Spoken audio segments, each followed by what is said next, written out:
The sermon Confronting Unjust Systems with Good News by Pastor Cy Lynch of Trinity Baptist Church, Conyers, Georgia, emphasizes that faith requires actively resisting oppression and making the world better. The message calls for a godly community of resistance that combats unjust systems such as economic inequities and white Christian nationalism, rather than fighting human beings. Lynch stresses the foundational Christian premise that all people are God's beloved children, advocating for a radical inclusion demonstrated through countercultural mercy and forgiveness, even towards enemies.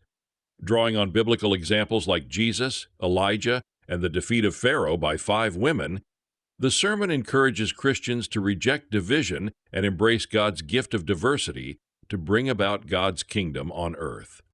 Welcome to the Deep Dive. We've got a really interesting set of sources you've given us this time, all centered on this idea they call godly communities of resistance. Right.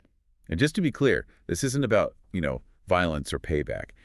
Our mission today is to really unpack how these communities aim to confront unjust systems, those things that divide people, but using this message of radical inclusion, mercy, justice, what the sources called the good news. It's definitely ambitious. And the authors, they lay down 2 foundational principles right away, non-negotiable. Okay. First, the absolute core. Every single person is God's beloved child. And they really stress everyone, even the people you actively dislike or disagree with. Wow. I mean, that first one alone that's tough for a lot of folks. If you have to start with unconditional love for the person running the system you hate, well, that changes the whole game, doesn't it? It completely reframes the resistance, yeah. It redirects the fight. And the second principle is just as demanding. Faith has to lead to real, tangible action. Now, to make the world better. Not just thinking about it. Exactly. The material pulls heavily from the New Testament on this, basically saying, if your faith doesn't result in work, if it's just passive belief, it's seen as dead faith. So becoming this community means shifting from just believing to actively doing. Okay, let's dig into that. Yeah. So if we've got this framework, radical inclusion, required actions, what are we actually resisting? What's the target? Who or what is the adversary here? Well, broadly, it's against the evil you see in the world, sure. But the specific target is always the structures, the systems themselves that create division and oppression. So not necessarily individual bad guys. Less about individuals, more about the systems. The sources really hammer this point. Being complicit, through silence or just letting injustice happen, that's part of the problem, especially when it props up systems that categorize people into us and them. I thought that us and them part was fascinating, especially how they tied it back to the Tower of Babel. Most people think of Babel as, like, God punishing human arrogance. Right. That's the common take. But these sources offer a really radical reinterpretation. They argue that the scattering, the creation of different languages and cultures, that was actually a gift. A gift? How so? A gift of diversity. It created the incredible variety of humanity we have today. So from their perspective, any system, political, social, whatever, that tries to erase that diversity or divide people by ethnicity or language, well, it's like trying to rebuild the tower. It's rejecting God's gift. It's fighting against the very diversity the authors see as sacred. And connecting that to today, the sources get pretty specific about a modern structure they see doing this. They mention white Christian nationalism disguised as patriotism and faith.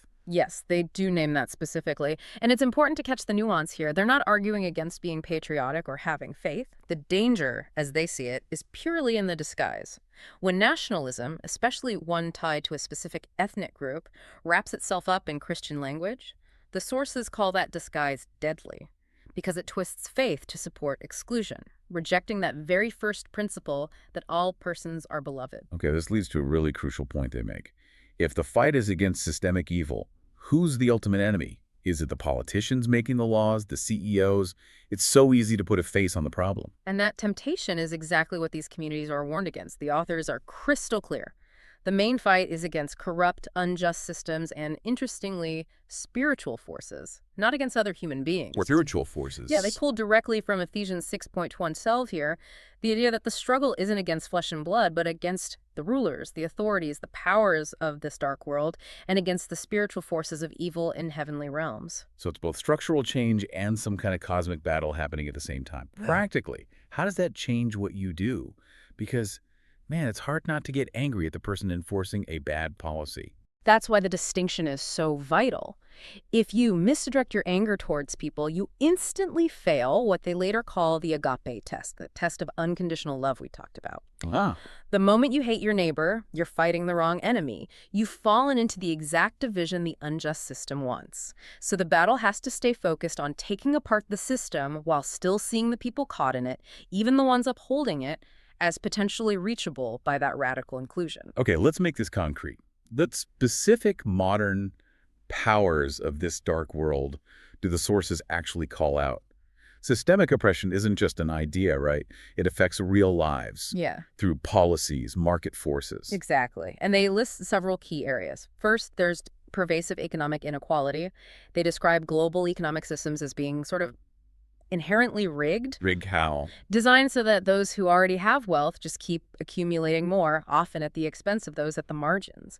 The structure itself makes it incredibly hard for poorer folks to catch up no matter how hard they work. And that ties into the next point, doesn't it? Mhm. Climate injustice. Directly. That's the second big one. Climate change hits everyone, but the impacts and the ability to respond are wildly unequal. If you have money, maybe you can move if your home floods or afford adaptations. But if you're poor, If you're poor, especially in many parts of the world, you often don't have those options. You're stuck. So climate change becomes this huge engine driving poverty and forcing people from their homes. and the third area they focused on was corporate power abuse. Yeah, this was a major concern in the readings. They talk about corporations misusing power over their workers, their customers, even their suppliers.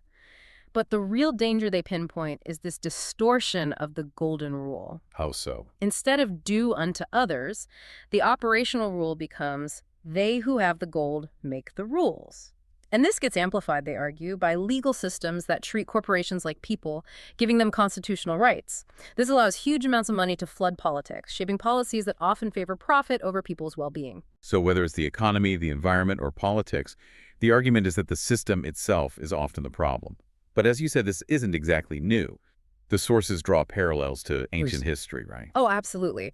The main historical parallel they keep coming back to is Pharaoh's Egypt.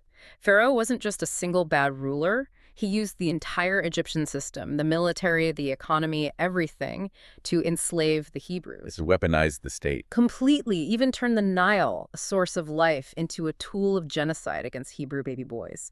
The system itself became the instrument of oppression. And of course, fast forward to Jesus' time, his audience was living under the thumb of the Roman Empire systems, desperate for liberation. And this connects to how these unjust systems stay in power over time.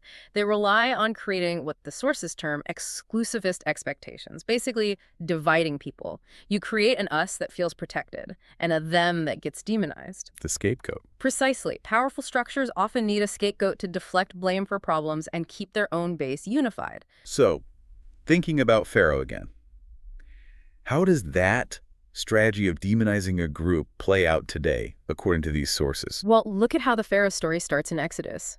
The Israelites were initially welcomed, right? But then Pharaoh reframes them.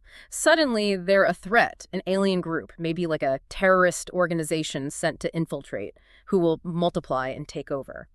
He needed someone to blame for Egypt's problems. That sounds uncomfortably familiar. It really should. The sources basically ask you to just substitute immigrant or refugee for Israelite in that narrative. People come seeking a better life, they work, they contribute. But when things get tough economically or socially, it's easy for those in power to point fingers at a vulnerable group and say they are the problem. It's dehumanizing. Exactly. That dehumanization is key. You have to strip people of their dignity first before you can justify treating them cruelly through systemic means. It's the same toxic pattern Pharaoh used, a historical playbook, really. Okay, so the problem is systemic oppression, division, dehumanization.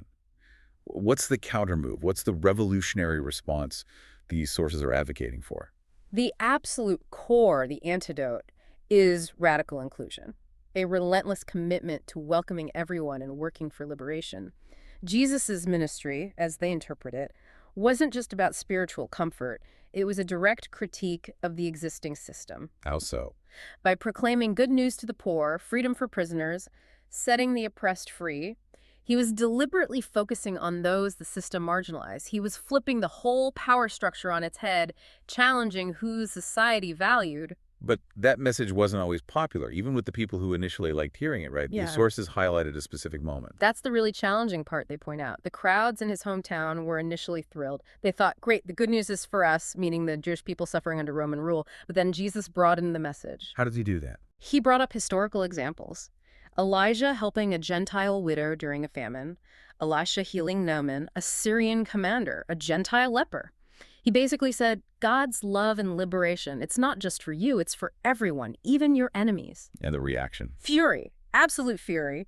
Their expectation of superiority, as the sources put it, was challenged. They felt their privilege was threatened. And they immediately tried to kill him, throw him off a cliff. It's a stark reminder that pushing for real inclusion often provokes backlash. That story really hits home. Resistance has a cost. But it also hints that maybe the power to change things doesn't always come from the top, right? Sometimes it comes from unexpected places. That's the paradox the sources love to highlight. Think about Pharaoh again. He had everything, the army, the economy, total political control. His plan was ruthless, and yet, who defeated this massive state plan to kill the Hebrew boys? Wasn't it? Women. Exactly, just 5 women, against the entire might of the Egyptian empire. Wow. Who were they? The 2 Hebrew midwives who defied his orders, Moses' mother, Moses' sister, and the irony is incredible, Pharaoh's own daughter. That's amazing. It really is. And the point they drive home is that God, or the spirit of resistance, often works through the people the system overlooks or despises. 4 of those 5 women were enslaved Hebrews. Powerless, according to the system, yet they overturned Pharaoh's plan. It tells you that you don't need traditional power to make systemic change happen. That's incredibly hopeful. But the sources don't just leave us with inspiration, do they? They give a practical tool, a way to measure actions, this Agape Test. Yes, the Agape Test. It's like the practical application of everything we've discussed. Agape, again, meaning that unconditional, godly love. What was the test? It's deceptively simple. Look at a policy in action, whether it's governmental, personal, or group. Does it actively promote unconditional love for your neighbor, for others, even for your enemies? If yes, the sources say do it, support it. If no, if it leads to division, hate, indifference, then resist it. Don't do it. Don't support it. How does that simple test cut through all the noise today, especially in our really polarized world? The sources gave some tough contemporary examples of failing this test. They did. And the examples show just how easily political loyalty can push aside that command to love. One example contrasted a widow's response to violence with political responses. What happened? The widow of a man who was murdered, drawing on her faith, publicly forgave the killer. A profound act of agape love, right? Passed the test completely. But then, the sources point out, some political figures actually rejected her forgiveness. They used the tragedy instead to stir up hatred against their political opponents. Wow. The Agape Test just cuts right through it. Is this about love, or is it about using hate for political gain? And it's not always active hate that fails the test, is it? Sometimes it's just indifference, an indifference born from those systems we talked about. That might be the scariest failure, yeah. They used the example of an attack at the Dallas Ice Center. There was widespread praise for law enforcement's response, which is fine, but there was this chilling silence about the immigrant detainees who were also injured and killed in the very same attack. They were just ignored. Largely, yes. And the argument wasn't necessarily that everyone consciously hated them. It was that the systemic view, the way this group had been marginalized and dehumanized in public discourse, meant they just fell outside the circle of concern for many people. Their suffering didn't register. That indifference, born from systemic bias, is a total failure of the Agape Test. That really brings it all back around to the mission of these communities, building something different, bringing, as they say, heaven to earth, thy will be done on earth, making God's inclusive will a reality now. The sources insist this work isn't just history, it's happening today. Today, they quote, "This scripture is fulfilled in your hearing." Which really puts the ball in your court, doesn't it, as a listener? Nice. The sources are pushing past just observing or critiquing. They present a choice. When you see injustice, systems that divide, do you react like that crowd in Jesus' hometown with anger aimed at preserving your own comfort or privilege? Or do you try to actively join the work of liberation and that really difficult radical inclusion? So, thinking about all these challenges, the economic gaps, the corporate power, the scapegoating that happens, where in your own life, your own circles, maybe work, your community, even online, could applying that simple but really demanding Agape Test, maybe reveal a bias you didn't realize you had. Oh. Or maybe open up a new way to practice radical inclusion. That's definitely something worth exploring on your own.